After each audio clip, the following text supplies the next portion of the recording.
네, 우리 이전 시간에 이제 등기 신청과 관련돼서는 누가 등기를 신청하는 데 있어서 자, 매매를 원인으로 하는 소유권 이전 등기. 자, 이 절차를 지금 우리 계속하고 있습니다. 매매를 원인으로 하는 소유권 이전 등기를 과연 어떻게 이루어지냐에 있어서요. 여기서 원칙적으로 갑과 을이 공동 신청해야 한다. 그런데 만약에 갑이 등기 절차 협조해 주지 않는다. 그러면 을이 갑을 상대로 이제 승소 판결을 받아서 이제 단독으로 신청할 수 있게 된다. 자, 요 내용을 이제 공부한 것이고요. 자, 그러면 원칙은 갑과 을이 이제 공동 신청이라는 거죠. 공동 신청입니다. 자, 공동 신청할 때는요. 자, 그러면은 원칙은 공동 신청이에요. 그러면 이 사람들이 공동으로 지금 등기소에 갔어요. 자, 등기소에 가서 갑과 을이 자, 저희들 등기 신청하러 왔습니다. 등기 좀 해주세요. 그러면은 구술로 신청을 요구하면 바로 등기가 되느냐? 그건 아니고요. 우리가 관공서에서 뭔가를 등기를 신청할 때는 어떻습니까? 항상 신청서를 작성하는 거죠. 신청서를 작성합니다. 그래서 등기 신청할 때는요, 그냥 가서, 공동신청의 원칙이지만 그냥 가서 신청하는 것이 아니라 신청서를 작성해야 되는 거죠. 이게 이제 네 번째 TMI입니다. 네 번째. 신청서를 작성한다는 거죠. 신청서를 작성하고. 자, 그런데 우리 책에서는요, 238페이지 해가지고 약간 등기 신청의 방법 이렇게 되어 있으니까 넘겨서서 한꺼번에 취급을 하죠. 신청 방법 보죠. 신청 방법. 자, 등기 신청, 자, 방법 보시면요. 등기를 신청하는 방법은요. 갑과 을이 공동 신청하는 방법을 해서요. 이 사람들이 직접 등기소에 출석하여, 자, 등기 신청하는 방법이 있습니다. 등기소에 직접 출석하여 등기를 신청하는 방법을요. 방문 신청이라고 합니다. 방문 신청. 방문 신청은 등기소에 직접 출석하여 자, 신청하는 방법이고요.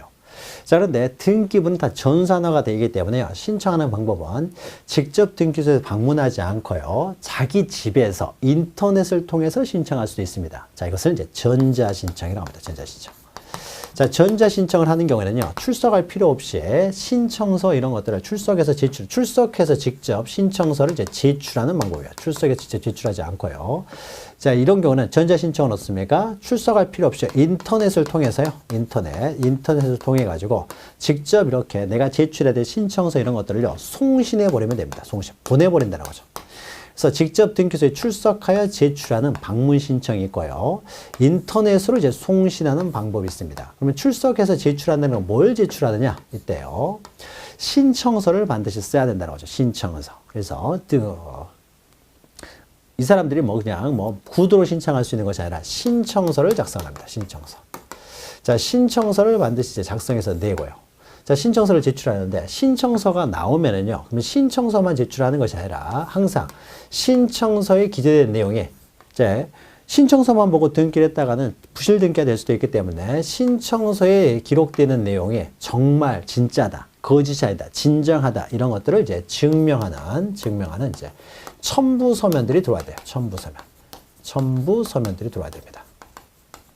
첨부 서면들이 있어요. 우리가 지적법도 어떻습니까? 우리가 신청을 할 때는 그냥 신청서만 작성하는 것이 아니라 여러 가지 신청서의 기재사항을 증명하기 위한 첨부 서면이 들어가는 거죠. 첨부 서면이. 그래서 이 신청서와 이제 첨부 서면을 제출합니다. 그러면은 전자신청을 하는 경우는요, 신청서와 첨부 서면을 어떻습니까? 그냥 첨부 파일로 묶어가지고 그냥 송신해버리면 됩니다. 송신해버리면 되고, 방문 신청 이걸 직접 이제 제출하는 거죠. 제출합니다.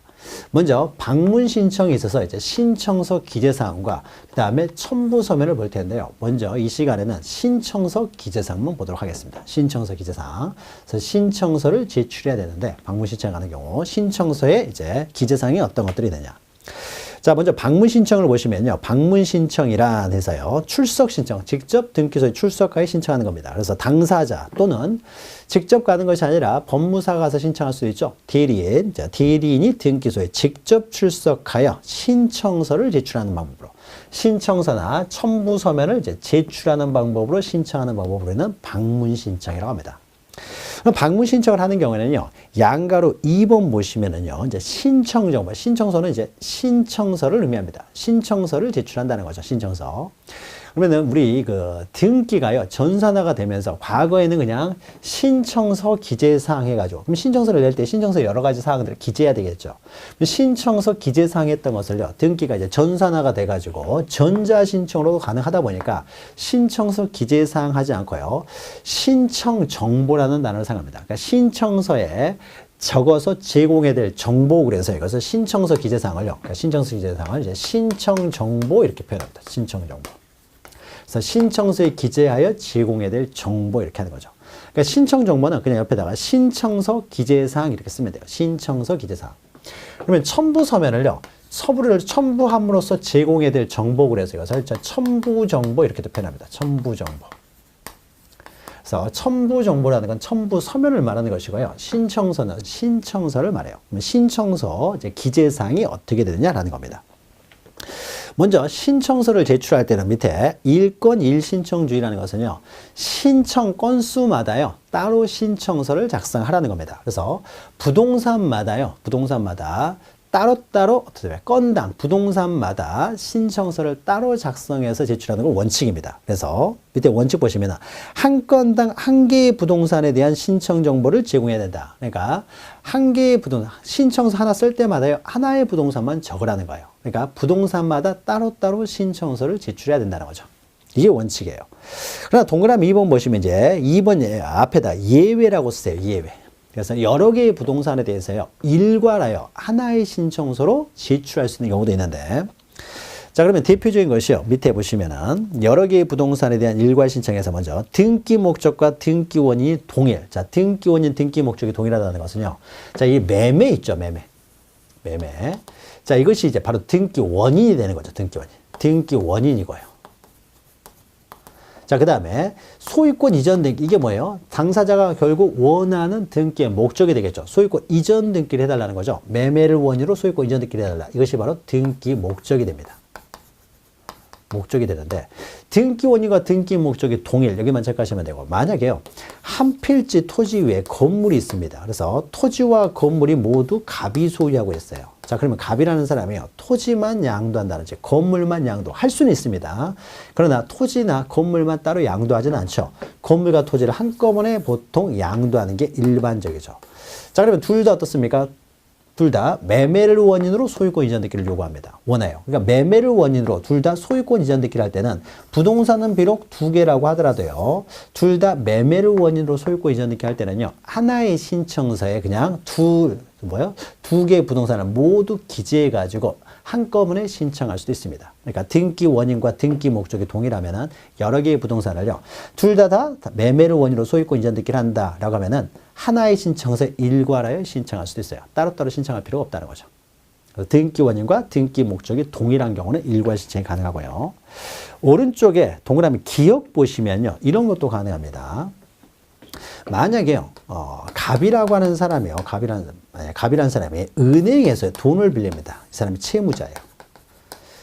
채무자인데 은행에서요, 한 5억 정도를 빌립니다. 그러면 은행에서는요, 5억을 그냥 빌려주지는 않죠. 담보 없이는 그냥 안 빌려주는 거죠. 그런데 갑이라는 사람이 담보가 없어요.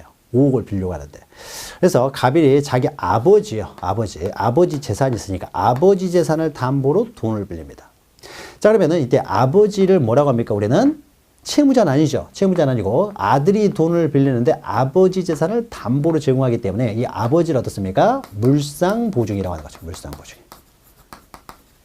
자, 그러면 아버지 재산, Y 재산을 담보로 해가지고 이제 갑이 돈을 빌립니다. 그럼 저당권 설정은 누구랑 합니까? 설정 계약은 채권자, 이 사람 채권자죠. 채권자하고요, 물상보증이 나고, 지금 이 사람이 소유하는 물건을 담보로 제공하기 때문에 A와 을과 합의해가지고 어떻습니까? 합의해가지고 저당권 설정 이제 계약을 하는 것이죠. 그리고 설정 등기도 하게 되는 거죠. 그럼 이때는 그냥 어떻습니까? 하나의 부동산에 대해서 지금 저당권 설정 계약을 하기 때문에 그냥 하나의 부동산에 대해서 저당권 설정 등기 신청서를 이제 제출하면 됩니다. 그런데 채무자도요, 이걸로는 부족해서 채무자도 만약 재산이 있었어요. 재산이 있어가지고요, 갑도 자기 부동산에 대해서 어떻습니까? 저당권을 설정하면서 아버지 부동산도 함께 저당권을 설정합니다. 자, 그럼 어떻습니까? 이거는 공동저당이 되겠죠. 공동저당.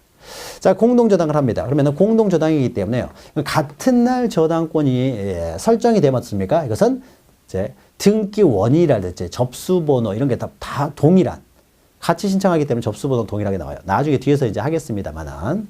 그래서 동시에 만약에 저당권을 설정하게 되면 이걸 창설적 공동저당이라고 합니다. 공동저당이죠. 5억 원의 채권을 위해서 X, Y 모두 담보를 잡고 있는 거죠.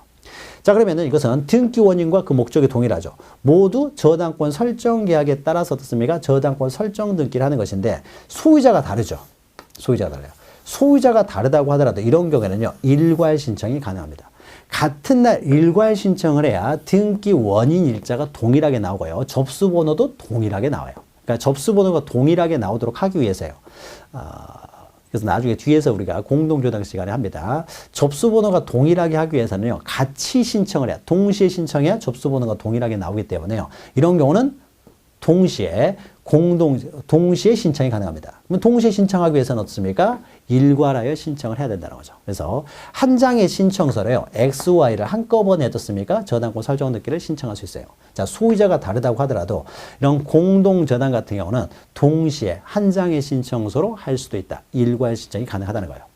자, 그래서 그 오른쪽에 기억 보시면은요, 같은 채권의 담보를 위해요. 자, 그 다음에요. 소유자가 다른, 여기다 체크하시면 돼요. 자, 여러 개의 부동산에 대해서 만약에 갑이 자기가 둘 다 소유하고 있는 부동산에 대해서 저당권 설정 계약을 하고 저당권 설정 등기를 할 때는요, 등기 원인, 등기 목적이 동일하기 때문에 당연히 일괄 신청이 가능할 것이고요. 그러나 이때 소유자가 다르다고 하더라도 일괄 신청이 가능하다는 거죠. 하나는 채무자, 하나는 물상보증의 소유. 아니면 둘 다 물상보증의 소유일 수도 있습니다. 네, 물상보증이 서로 다를 수 있는 거죠. 그래서 소유자가 다르다고 하더라도 소유자가 다른, 여기다가 동그라미 치면 돼요. 소유자가 다르니까 일괄 신청이 안 되는 것처럼 보이지만 소유자가 다르다고 하더라도 여러 개의 부동산에 대해서 저당권 설정 등기를 신청하는 경우에는 일괄 신청이 가능하다는 거죠. 소유자가 다르다고 하더라도. 자, 그래서 원칙적으로는 건당 일신청주의지만요, 이렇게 예외적으로 등기 원인, 등기 목적이 동일하다든지 또는 소유자가 다르다고 하더라도요, 공동저당 설정, 이런 것들은 일괄 신청이 가능하다는 겁니다. 자, 이것은 아주 중요한 건 아니고 한 두 가지 정도만 기억하시면 되고요. 그럼 구체적으로요. 자, 매매를 원인으로 하는 소유권 이전 등기 신청서의 그 기재사항, 신청서 기재사항은 어떠한 것들이 있는지 보죠. 신청서 기재사항. 자, 이것은 책에 신청서 견본이 없다 보니까요, 저 유인물로 여러 번 그 첨부 파일로 첨부되어 있을 거예요. 그래서 15번째 강의죠. 15강. 지금 현재 15강입니다. 15강 첨부 파일을 보시면요, 하나가 첨부되어 있는 게 있어요. 그래서 이제 4페이지로 구성되어 있습니다. 그러면은 이제 앞에 2페이지는요, 신청서 견본이 나오고 있어요. 견본. 자, 신청서를 보시면 됩니다. 그래서 신청서 기재사항은요, 이제 신청서 견본을 보면서 매매를 원인으로 소유권 이전 등기가 무엇이 기록되는지, 등기되는지를 보면 됩니다. 신청서 기재사항이 어떤 것인지 이제 보면 돼요. 자, 신청서 기재사항은요, 여러분, 이거 보죠. 이거. 민법 시간에 항상 보는 거죠. 누가 누구에게 무엇을 얼마에 어떤 원인으로 어떤 등기를 요구하는지. 자, 여기 어떻습니까? 가장 중요한 내용이 되겠죠. 항상 보는 거. 자, 이게 신청서 앞면에 나옵니다. 신청서 앞면. 그러니까 그냥 어떻습니까? 신청서 앞면에 들어가는 내용은요, 그냥 어떻습니까? 요 그림만 보시면 돼요. 그림만. 자, 그러면은, 자, 신청서를 보시고요. 맨 위에 매매를 원인으로 하는 소유권 이전 등기에서 뭐 접수, 처리, 이것은요, 등기소에서 작성하는 것이니까 우리가 쓸 필요는 없고요. 그 밑에 보시면요, 가장 먼저 부동산 표시가 나오죠. 도대체 어떤 토지에 대한 이전 등기를 신청하는지 먼저 부동산 표시가 나오는 거죠. 부동산 표시.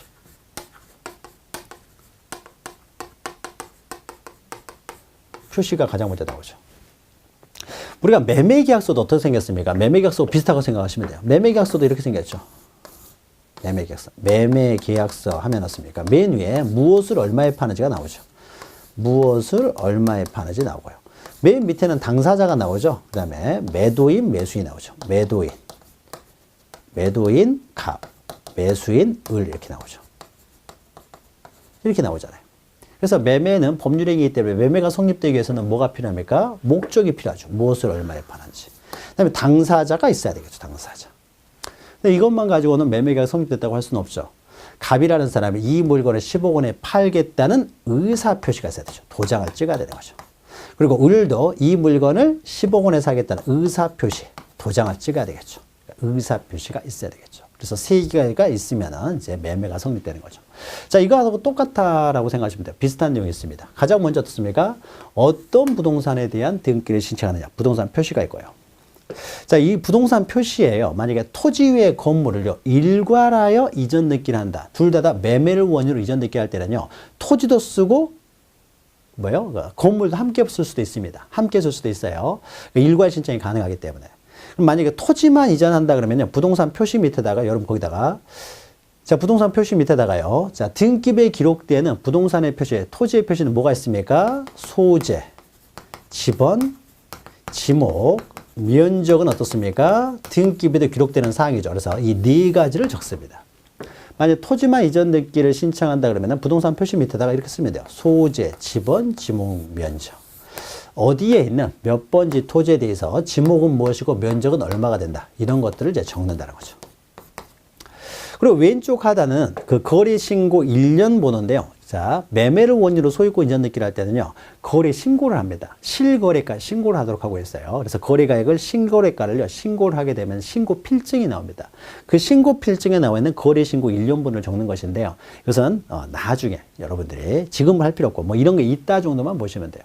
그러니까 부동산 거래 신고를 하고 신고 필증에 나와 있는 번호를 적습니다. 그러니까 이것은 그렇게 중요한 것이 아니고요. 오른쪽 하단에 보시면 어떻습니까? 이제 거래 가액이 나오죠. 거래 가액. 거래 가액이 나오는 거죠. 자, 매매를 원인으로 소유권 이전 등기를 할 때는요, 등기부에 거래 가액도 적습니다. 실거래 가액을 적어요. 그 실거래 가액을 적어야 되기 때문에요, 신청서에는 실거래 가액도 기록을 합니다. 거래 가액을 기록을 해요. 자, 그 다음에요. 자, 등기 원인과 그 연월일이죠. 자, 등기 원인. 매매했으니까 등기 원인과 그 연월일. 연월일도 적는 거죠. 연월일. 요거 적는 거죠. 연월일. 그래서 부동산 표시, 그 다음에 거래가액, 그 다음에 등기 원인 적고요. 그 밑에 넣습니까? 등기 목적이죠. 자, 등기 목적은 넣습니까? 소유권 이전 등기죠. 그러니까 등기 목적은 소유권 이전 등기니까. 이전 등기 신청서잖아요. 그러니까 소유권 이전이라고 써있습니다. 쓴 다음에요. 만약에 갑이 어떻습니까? 자기 토지를 전부로 이전할 수도 있지만요, 자기 토지 일부만 이전할 수도 있는 거죠. 지분 2분의 1만 이전할 수도 있고 뭐 3분의 1만 이전할 수 있어요. 그래서 만약에 지분만 이전할 때는 그 지분을 적습니다. 지분을. 근데 전부를 이전할 때는 지분을 적을 필요가 없겠죠. 자, 그 밑에 어떻습니까? 그러면 여기에 무엇을 얼마에 어떤 원인에 따라서 어떤 등기를 원하냐 다 적은 다음에 그 다음 밑에는 뭐가 있습니까? 바로 신청이죠. 등기 권리자, 등기 권리자, 등기 의무자. 이 사람이 어떻습니까? 신청이 되겠죠. 신청인을 적게 되는 거죠. 신청인은요, 이제 등기 의무자와 등기 권리자를 적게 되겠죠. 등기 권리자, 등기 의무자가 공동 신청이기 때문에요. 그래서 등기 의무자라는 이제 성명을 적고요. 법인 같은 경우는 이제 상호나 명칭을 적을 것이고요. 자, 그 다음에 자연인 같은 경우는 오른쪽에 주민등록번호를 적습니다. 근데 법인이나 비법인 사단, 비법인 재단 같은 경우는요, 주민등록번호는 없고요. 대신에 부동산 등기용 등록번호라는 게 있습니다. 자, 고유한 번호가 있어요. 이걸 적는데 그냥 우리는 주민등록번호를 적는다 정도 기억하시면 되고요. 그 다음에 사람 적을 때는 이제 주소를 적는 거죠. 그러니까 법인 같은 경우는 소재지를 적을 것이고요. 그래서 적습니다. 여기다가 이제 등기 의무자란에 갑 이름을 적고 등기 권리자란에 이제 을을 적으면 되겠죠. 오른쪽에 지분은요, 만약에 혼자서 취득하는 것이 아니라 여러 명이서 취득하게 되면 지분이 있겠죠. 그러면 그때는 이제 지분을 적습니다. 지분을 적는다라는 거죠. 이 정도 보시면 되는 거고요. 그 다음에 넘기시면은 이제 뒷면입니다. 뒷면. 자, 그러면은 앞면에는 요 내용이 들어가고요. 뒷면에는 이제 여러 가지가 들어가는데요. 자, 보죠. 이건 뒷면은 그렇게 중요한 내용이 아닙니다. 먼저요. 시가 표준액 및 국민주택 채권 매입금액. 자, 우리가 주택을 매입할 때는 국민주택 채권을 사야 됩니다. 매입 금액을 적는 거죠. 그래서 이제 부동산 시가 표준액이라는 것은요, 국민주택 채권을 매입하는 표준액이 있습니다. 그러니까 실거래가를 기준으로 하는 것이 아니라 그 개별 공시지가라든지 있죠. 그래서 그것을 기준으로 국민주택 채권을 매입을 하기 때문에 이때 그 시가 표준액이 있어요. 이건 정해져 있습니다. 공시가 되기 때문에 자, 국민주택 채권 매입 금액은 실거래가를 기준으로 하는 것이 아니라 그 시가 표준액이 있어요. 그 표준액을 이제 기입을 하고 거기에 맞춰서 국민주택 채권을 매입을 해야 되는 거죠. 그 다음에 위에서요. 이건 중요한 내용은 아닙니다. 그리고 쭉 내려오게 되면요. 하나, 둘, 셋, 넷, 다섯, 여섯, 일곱, 여덟 번째쯤 내나요? 자, 취득세 내야 되겠죠? 취득세. 세금 내야 됩니다. 세금 안 내면 등기 안 해죠. 그래서 세금 낸 것도 이렇게 기록을 해야 돼요. 세금부터 내야 됩니다. 등기하고 싶으면 세금부터 내가지고요. 세금 냈다라는 증명서 가지고 와야 돼요.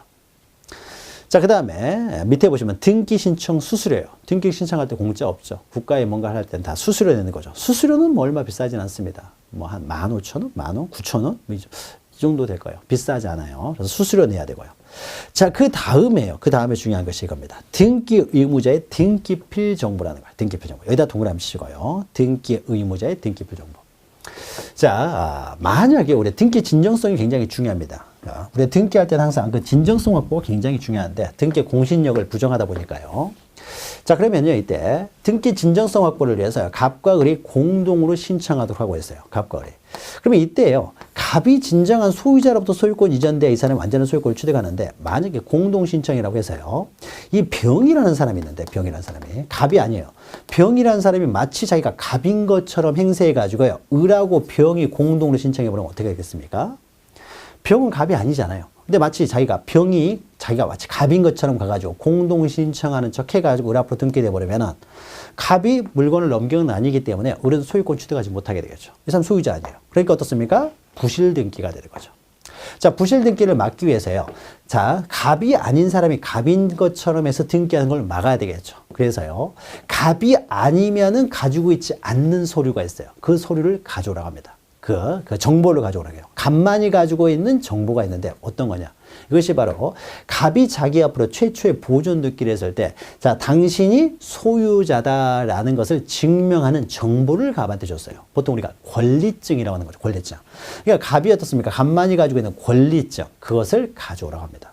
병은 갑이 아니기 때문에 권리증이 없겠죠. 그래서 진정한 권리자로부터 이전 등기가 되는 것을 다시 한번 또 확실하게 보장하기 위해서요.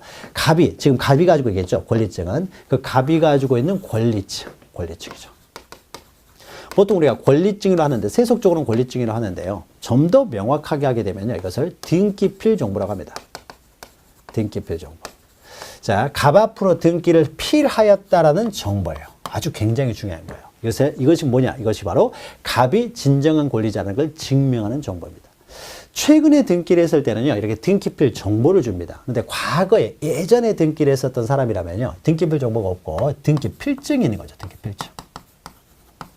자, 예전엔 등기필증이었는데 지금은요, 등기필 정보로서 이제 디체를 해가지고 지금 등기필 정보를 줍니다.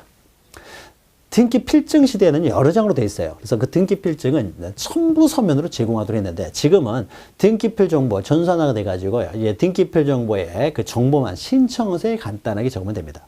등기필 정보는 어떻게 생겼냐면요. 한 장을 넘기시면은 필요적 신청 정보 해가지고 넘기시면은 그 다음 네 번째 페이지 보시면 등기필 정보 및 등기 완료 통지서라고 있어요. 자, 이것은요, 뭐냐면은요, 여러분, 책에도 이렇게 있는데요. 등기필 정보라는 것은. 최근에 여러분 등기하셨으면요, 이런 걸 받았을 거예요. 263페이지에 있습니다. 263페이지에. 자, 이런 게 등기필 정보예요. 그러니까, 을 앞으로 등기가 완료가 되면요, 을 앞으로 등기가 완료됐다는 통지와 함께, 갑이죠, 갑. 갑 앞으로 최초에 등기를 했을 때는, 갑 앞으로 등기가 완료됐다는 완료 통지와 함께요, 당신이 권리자입니다라는 걸 증명하는 등기필 정보를 줍니다. 여기서 등기필 정보는 뭘 말하냐면요. 가운데 있는 어떻습니까? 번호 여러 개 있는 거 있죠. 여러 개 있어. 한 장으로 되어 있는데 이런 것이요. 여러분이 등기를 한 사람이 바로 이게 보이지는 않습니다. 여기 위에 보시면요. 제 유인물로 볼까요? 유인물로. 똑같은 내용이니까 유인물 똑같은 내용이 있습니다. 자, 유인물을 보시면요. 가운데 보시면은 부착 기준선 이렇게 돼 있어요. 그럼 거기 스티커를 붙이는 기준선이 됩니다. 그래서 여기다 스티커가 붙어 있어요. 이건 굉장히 중요한 정보니까 아무나 봐서는 안 되기 때문에 스티커를 이렇게 붙여져 있습니다. 그래서 스티커를 떼면은 이렇게 됐어요. 스티커를 떼면은. 자, 그러면 이걸 뭘 말하냐면요. 우리가 인터넷 뱅킹 같은 거 하면 이런 거 있죠. 마지막에 이체할 때 어떻습니까? 뭐 몇 번 앞번호 2개, 몇 번 뒷번호 2자리 적어라. 이렇게 나오는 거 있죠. 그거하고 비슷하다고 생각하시면 돼요. 자, 그러면 비밀번호 써져 있는 그 카드 있죠. 그 카드가 바로 이 사람이 예금주라는 것을 증명하는 정보예요. 그럼 가운데 있는 이 번호는 뭐냐? 이 사람이 권리자라는 걸 증명하는 정보예요. 그래서 등기필 정보라고 합니다. 그러면은, 이런 것은요. 그러면은, 만약에 등기를 신청할 때 이걸 누가 가지고 있겠어요? 지금 갑이 가지고 있겠죠. 등기를 지금 이 사람이 권리자잖아요. 그래서 권리자인 상태에서 지금 을 앞으로 등기를 하려고 하기 때문에 신청할 당시에는 지금 갑 앞으로 등기되어 있는 상태에서 지금 을 앞으로 이전 등기를 해달라고 요구하기 때문에 지금 갑이 지금 등기필 정보를 가지고 있는 거죠.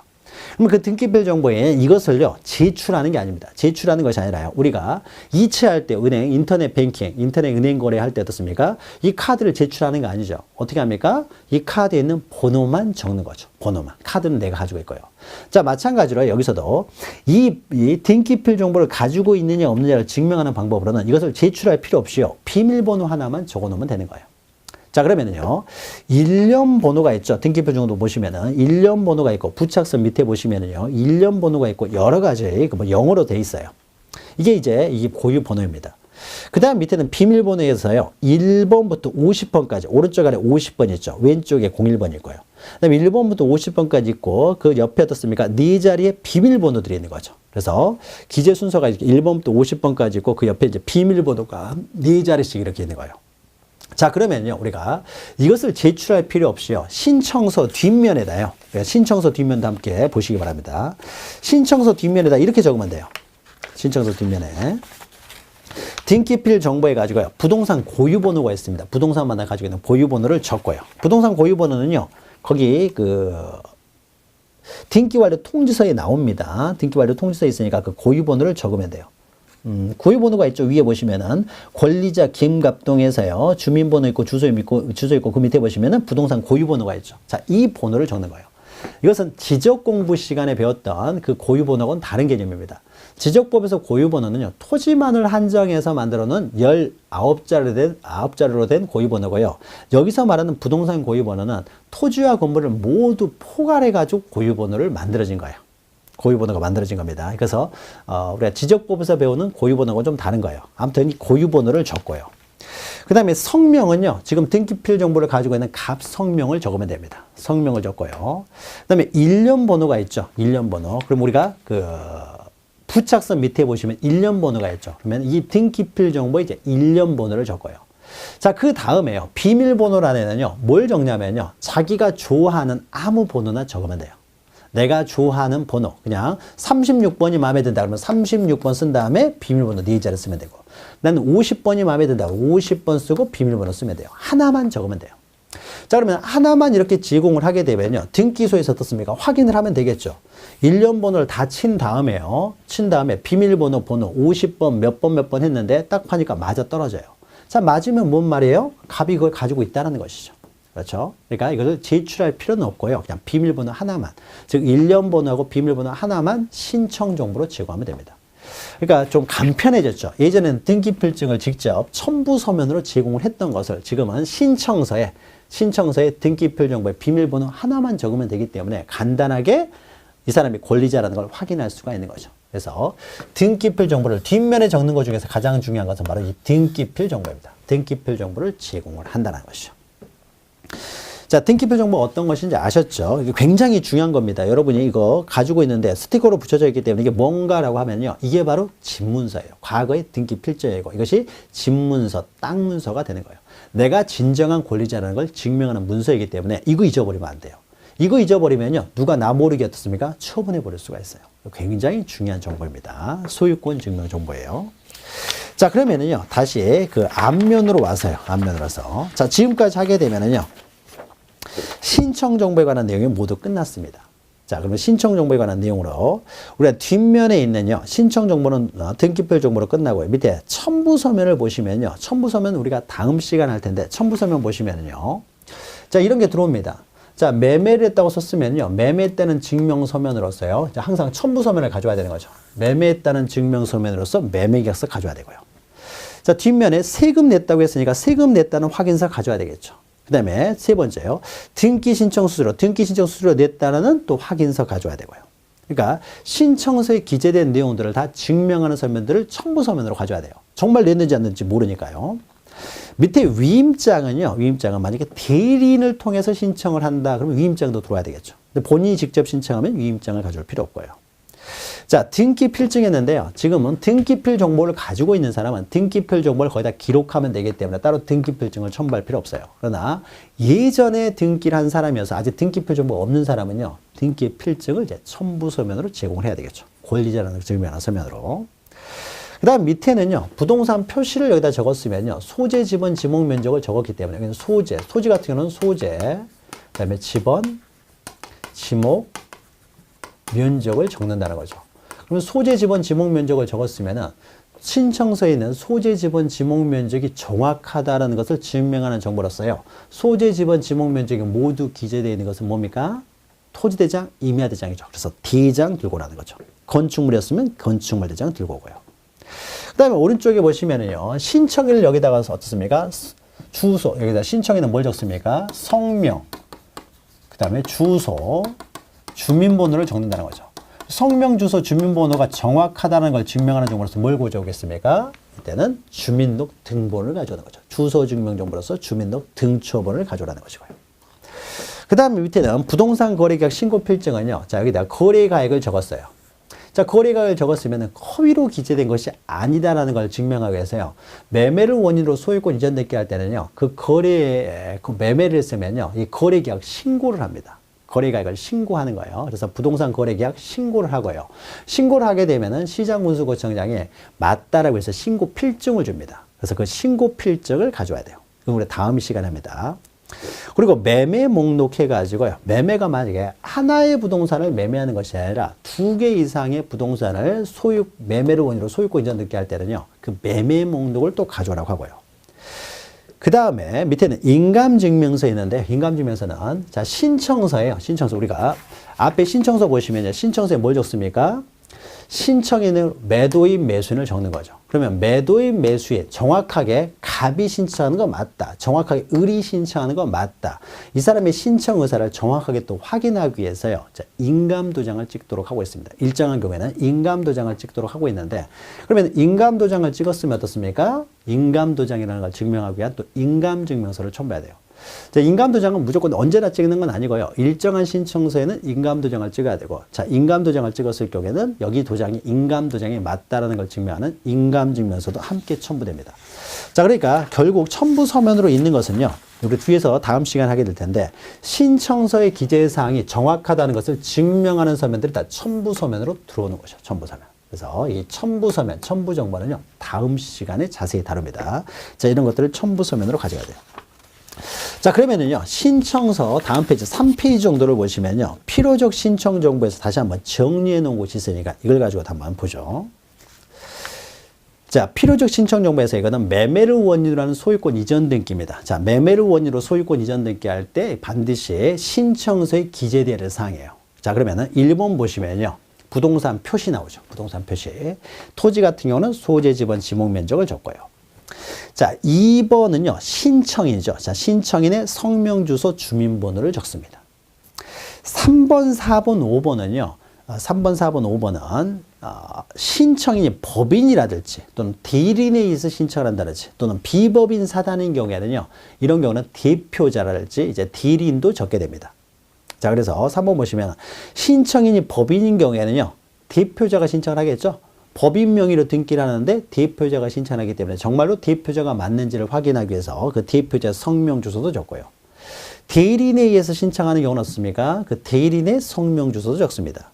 5번 보시면은 법인 아닌 사단이나 법인 아닌 재단도 신청할 수 있어요. 그러면 그때 이제 대표자도 대표자의 성명 주소, 주민번호도 적습니다. 성명 주소, 주민번호도 함께 적어요. 자, 그런데요, 신청서에는요, 이렇게 대리인이랄지 대표를 적습니다. 대리인 대표를 신청서를 적지만은 등기부에는요, 가로 색칠되어 있는 건 이런 겁니다. 등기부에는요, 자, 법인 같은 경우에는 이제 대표도 정말로 대표자인지를 확인하기 위해서 대표도 신청서에는 기록을 합니다. 또 본인의 대리인이 만약에 등기를 신청하는 경우에는요, 대리인의 성명도 적는다는 거죠. 그런데 이 대표나요, 대리인은 어떻습니까? 이 사람은 등기부에는 기록하잖아요. 그러니까 이 사람들은 신청서에는 기록을 합니다. 신청서에는 기록해요. 그러나 법인 명의로 등기하는데 대표자 이름까지 쓸 필요는 없어요. 또 본인 명의로 등기하는데 대리인, 법무사 이름까지 쓸 필요는 없습니다. 그래서 신청서에는 적지만요, 등기부에는, 즉 등기 기록에는 이 사람들을 기록하지는 않습니다. 기록하지는 않아요. 자, 그런데 비법인 사단, 비법인 재단 있죠. 법인 아닌 사단, 법인 아닌 재단. 자, 여기서도 어떻습니까? 대표자가 어떻습니까? 대표자가 등기를 신청하겠죠. 근데 이때 비법인 사단에서 대표자는요, 신청서에도 기재를 하고요. 신청서에도 기재하고 등기 기록에도 기록을 합니다. 자, 이 이유는 이것 때문입니다.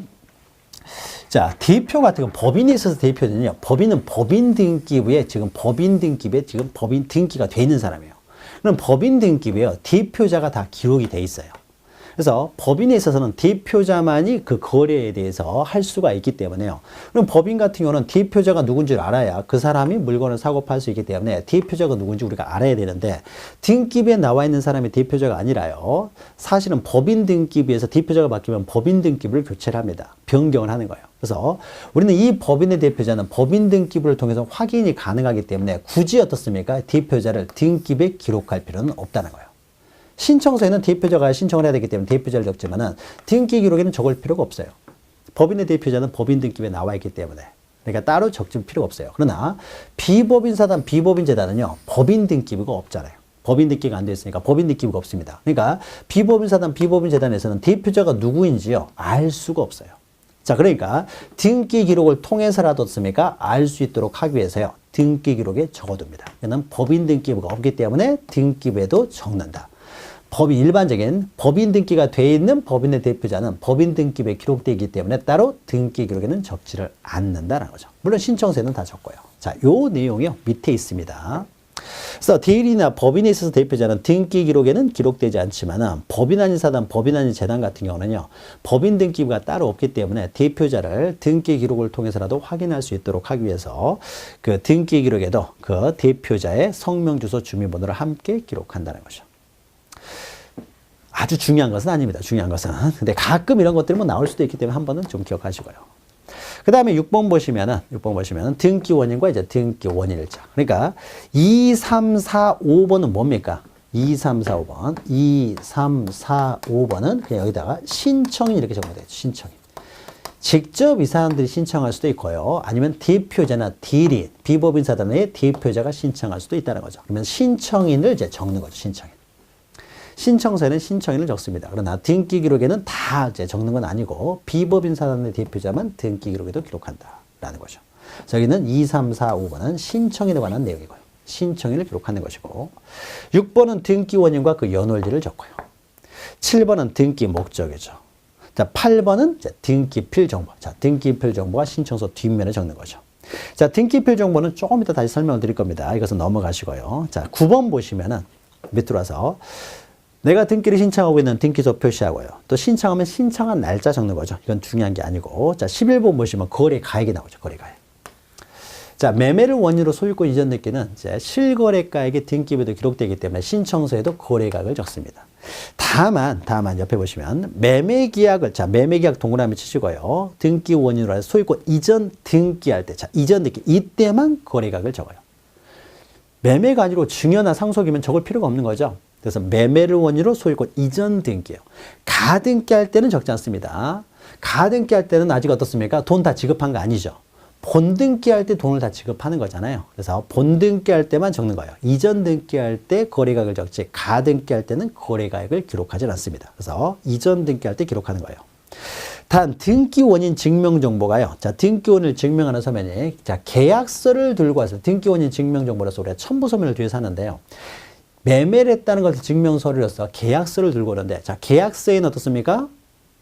계약서에는 이게 거래 가액이 있죠. 그래서 계약서를 들고 올 때는 거래 가액을 적어요. 그런데 만약에 갑이라는 사람이 등기 절차에 협조하지 않아 가지고 을이 갑을 상대로 승소 판결을 받아서 단독 신청합니다.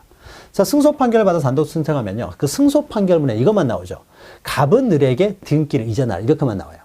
그러니까 뭐 갑이 을은 상태로 10억을 뭐 지급하라는 소송을 제기한 거 아니잖아요. 여기서는 그냥 을이 갑한테 이전 등기 청구 소송을 제기했기 때문에 여기에 대한 답변만 나옵니다. 그래서 갑은 을한테 등기를 이전하라. 이렇게만 나오지 그 판결문에요. 거래 가액은 안 나와요. 그렇죠? 거래 가액을 가지고 소송한 게 아니잖아요. 등기를 넘겨달라는 소송만 했기 때문에요. 판결문에는 거래 가액이 안 나옵니다. 그러니까 판결문을 가지고 단독 신청할 때는 판결문에 거래 가액이 안 나오기 때문에 거래 가액을 어떻습니까?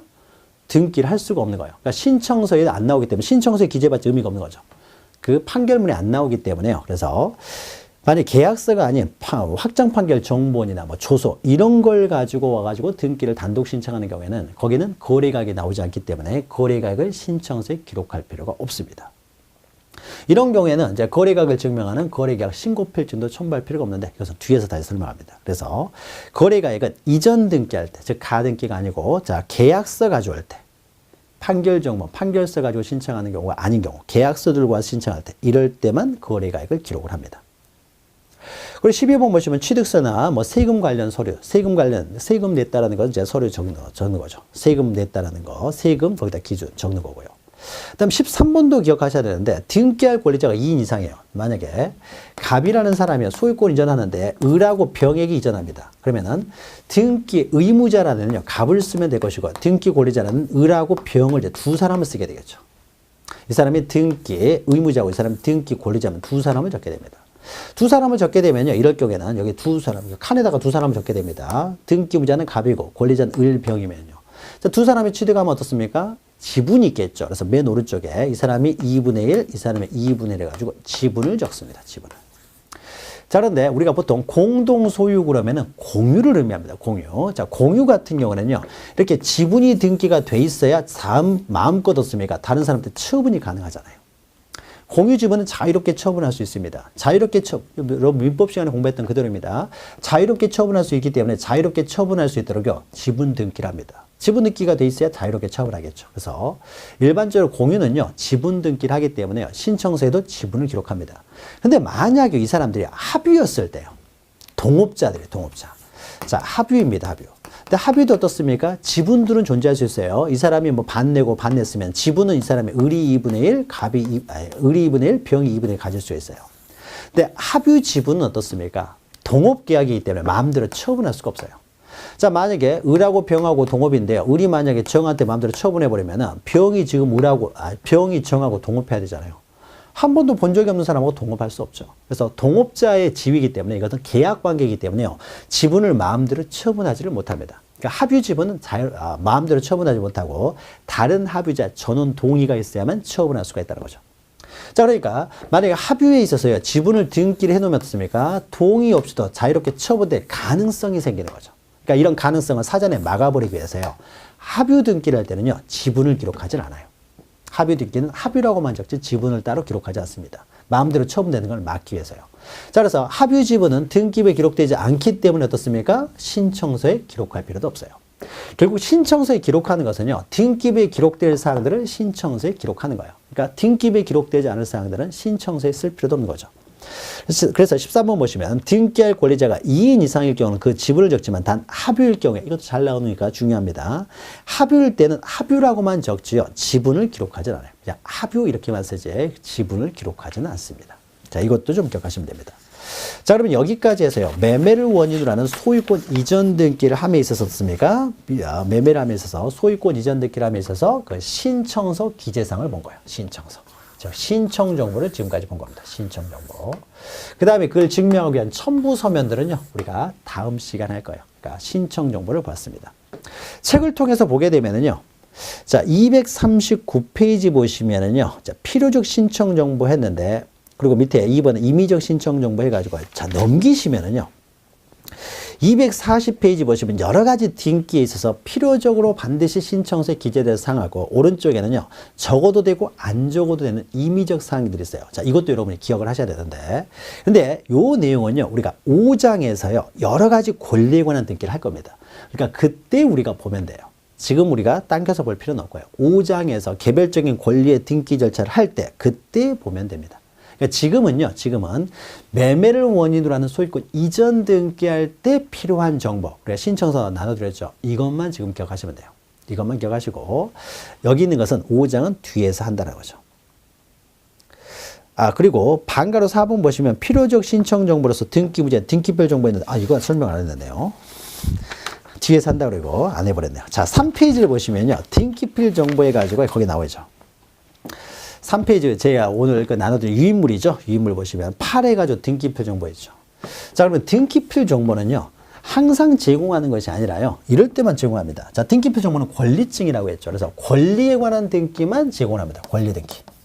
권리에 관한 등기만 제공을 하지. 오른쪽에요, 부동산 표시. 그러니까 부동산 표시의 변경 등기라든지. 자, 부동산 표시는 권리하고 상관없습니다. 그래서 표제부 등기요. 표제부. 부동산 표시죠. 부동산 표시. 부동산 표시는 표제부에 되는 거죠. 그래서 부동산 표시에 관한 등기에 있어서는요, 등기필 정보를 제공할 필요 없어요. 권리에 관한 등기만 제공합니다. 자, 그리고 등기표 정보는요. 등기표 정보는 이 사람의 등기의 그 진정성 확보를 위해서이기 때문에 공동으로 신청하는 경우만 제공합니다. 공동 신청. 권리에 관한 등기로서 공동으로 신청하는 경우만 제공을 해요. 만약에 공동으로 신청하는 경우니까요. 원칙적으로요. 관공서의 촉탁에 의한 등기요. 관공서의 촉탁은 없습니까? 관공서가 거짓말로 촉탁할 일은 없겠죠. 그러니까 신청을 할 때 그 진정성 보장을 위해서 인정되기 때문에 촉탁에 의한 등기를 할 때는 제공할 필요가 없어요. 등기의 진정성이 이미 보장되어 있기 때문에 촉탁 등기는 필요 없고요. 그 다음에 단독으로 신청하는 경우에는요. 공동 신청할 때 정말 이 사람이 권리자이냐 이것을 확인하기 위한 것이니까 단독 신청의 경우에는 원칙적으로 필요가 없습니다. 그래서 공동으로 신청하는 경우만 필요해요. 자, 그런데 밑에 보시면 단독으로 신청하는 경우에도 유일하게 등기표 정보를 제공하는 경우가 있는데요. 단독 신청에도. 자, 승소한, 요거 하나 기억하시면 돼요. 등기 의무자가 단독 신청하는 경우예요. 의무자의 단독 신청. 판결에 의해서 승소 판결을 받아서 승소한 등기 의무자가 단독 신청하는 경우입니다. 자, 이제 보죠. 자, 그러면요. 만약에 갑에게서 을 앞으로 등기되는데, 자, 이걸 생각해 보죠. 단독 신청은 원칙적으로, 등기표 정보 필요 없습니다. 공동 신청의 경우인데, 단독 신청은 유일하게 승소한 등기 의무자의 단독 신청. 요거 하나 잘 기억하시면 돼요. 만약에 등기 권리자가요. 을이 만약에요. 승소 판결을 받아서 단독 신청한다고 해보죠. 자, 갑이 등기 절차 협조하지 않아서 을이 단독 신청합니다. 그럼 을은 어떻습니까? 등기표 정보가 없잖아요. 그러니까 등기표 정보를 적을 수가 없어요. 등기표 정보 누가 가지고 있습니까? 갑이 가지고 있잖아요. 그러니까 갑이 가지고 있기 때문에 이 사람이 승소 판결을 받았을 때는요. 등기 권리자가 승소 판결을 받아 단독 신청할 때는 등기표 정보를 제공할 수가 없어요. 그러니까 제공할 필요가 없습니다. 자, 그런데 만약 거꾸로요.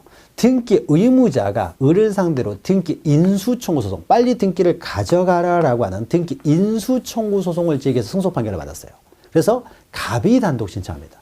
자, 갑이 단독 신청할 때는 갑이 자기가 가지고 있잖아요. 등기표 정보. 그러니까는 이때는 등기표 정보를 제공합니다. 그래서 승소한 등기 의무자의 단독 신청의 경우는 제공하지만 승소한 등기 권리자가 단독 신청하는 경우는 제공할 필요가 없다라는 거 오른쪽에 있죠. 자, 이걸 구별하셔야 돼요. 승소한 등기 의무자가 단독 신청하는 경우만 제공한다. 제공하는 경우는 딱 하나예요. 승소한 등기 의무자가 단독 신청하는 경우. 그 단독 신청은 딱 하나입니다. 유일하게 승소한 등기 의무자 단독 신청이요. 자, 그런데 문제는 밑에 보시면요. 만약에 공동 신청을 하는 경우는요. 갑의 등기표 정보를 제공해야 되는데 갑의 등기표 정보를 잊어버렸어요. 자, 잊어버리면 이전 등기를 못하느냐라는 겁니다. 잊어버렸다고 등기를 못하게 해서는 안 되는 거잖아요. 그래서 잊어버려가지고 등기를 이제 신청하지 못합니다. 자, 이런 경우에는요. 그러면은 이런 경우에는 만약에 이 사람이 등기표 정보를 가지고 있으면 이것이 내가 갑이 권리자라는 걸 바로 이 등기표 정보가 증명을 하기 때문에요. 등기표 정보에 의해서 바로 증명이 되니까 등기표 정보만 맞으면요. 바로 신청할 수가 있어요. 자, 그런데 등기표 정보가 없으면요. 어쩔 수 없어요. 갑이 온몸으로 내가 소유자라는 것을 등기소에 가가지고요. 확인을 받을 수밖에 없습니다. 이게 있으면 이걸로 간단하게 해결될 것을 확인을 받아야 돼요. 그래서 밑에는 등기 의무자의 등기표 정보가 없는 경우에 신청 방법 해가지고 1번 보시면은 어쩔 수 없어요. 그 등기 의무자 또는 그 법정대리 등기소에 출석에다 동그라미 치면 됩니다. 출석해서요. 등기관으로부터 권리자임을 확인을 받아야 돼요. 의무자임을 확인받아야 된다. 출석해서 확인받는다. 예, 체크하시면 돼요. 출석해서 확인받아야 된다. 그런데 2번과 3번은요. 굳이 출석하지 않아도 되는 경우가 있습니다. 만약에요, 갑이 자기가 직접 등기소에 출석해서 직접 신청하는 것이 아니라 법무사나 변호사한테 맡겼어요.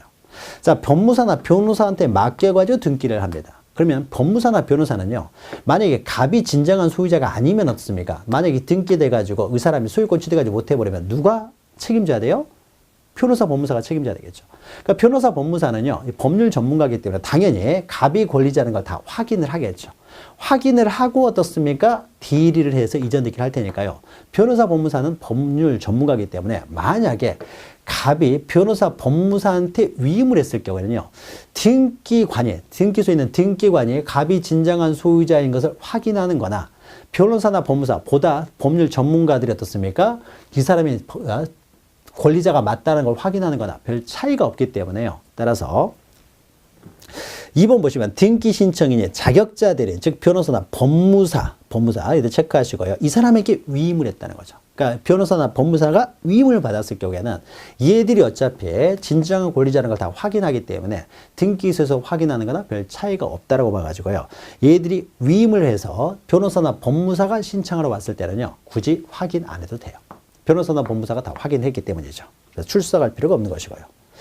자, 그러면 변호사, 법무사에게 위임했다는 것은요, 이 사람이 다 확인하고 또 확인을 했기 때문에 따로 출석할 필요가 없다는 것인데, 이거하고 비슷한 겁니다. 3번 보시면요, 신청서나 위임장 중 등기 의무자 등의 작성 부분에 공중에다 동그라미 치면 됩니다. 공중. 그러니까 2번에서는요, 자격자 대리인에 대해서 오른쪽에 위임 동그라미 치면 되고요. 자, 그러면 공중은 누가 해줍니까? 변호사나 법무사 사무소에서 공중을 해줍니다. 그럼 공중을 했다는 것은요, 변호사나 법무사가 어떻습니까? 이 사람이 등기 의무자 맞다라고 해가지고 공중을 받았으니까 결국 변호사나 법무사가 확인한 것과 동일한 의미가 있는 거죠. 따라서 이런 경우에도 그치 출석할 필요가 없다는 거죠. 그러니까 원래는 출석을 해야 되는데 변호사, 법무사한테 위임을 했다랄지 또는 변호사, 법무사의 공중을 받으면 굳이 출석할 필요 없다는 거죠. 증명이 됐다라고 본다는 거죠. 자, 이런 식으로 등기를 신청하면 됩니다. 잊어버리면요, 다시 발급을 해주지 않아요. 굉장히 중요한 정보이기 때문에 이거는 다시 발급을 안 됩니다. 그럼 결국 없을 경우에는 이런 방법으로 등기를 신청할 수밖에 없다라는 것이죠. 자, 그래서 등기필 정보에 대해서 이렇게 보았습니다. 그래서 우리 책에요, 240페이지 보시면요, 등기필 정보와 관련돼서 여러 가지 내용이 나오는데 이 내용들을요, 방금 우리가 간단하게 보았기 때문에 이 내용 보시면 됩니다. 그러니까 뭐 등기필 정보를 제공을 요하는 경우 해가지고 방금 설명했죠. 권리에 관한 공동 신청. 그러나 다만 승소한 등기 의무자 단독 신청의 경우는 제공을 해야 된다. 그리고 오른쪽에 동그라미 2번은 등기필 정보가 없으면은 이게 세 가지 방법으로, 즉 출석해서 확인받든지 아니면은 변호사, 법무사한테 맡기면은 또 공증을 받으면은 출석할 필요가 없다. 방금 했던 것이죠. 자, 그러면은 신청서 기재사항을 보았습니다. 신청서. 매매를 원인으로 소유권 이전 등기할 때 신청서 기재사항을 보았고요. 자, 방문 신청 같은 경우는요, 이 사람이 직접 출석해서 어떻습니까? 신청서를 제출합니다. 그러나 전자 신청 같은 경우는요, 인터넷으로 그냥 송신하면 돼요. 신청서를 송신하면 됩니다. 송신. 그래서 밑에는 전자 신청이 나오는데 241페이지에 전자 신청이 나오는데 전자 신청과 관련돼서는요.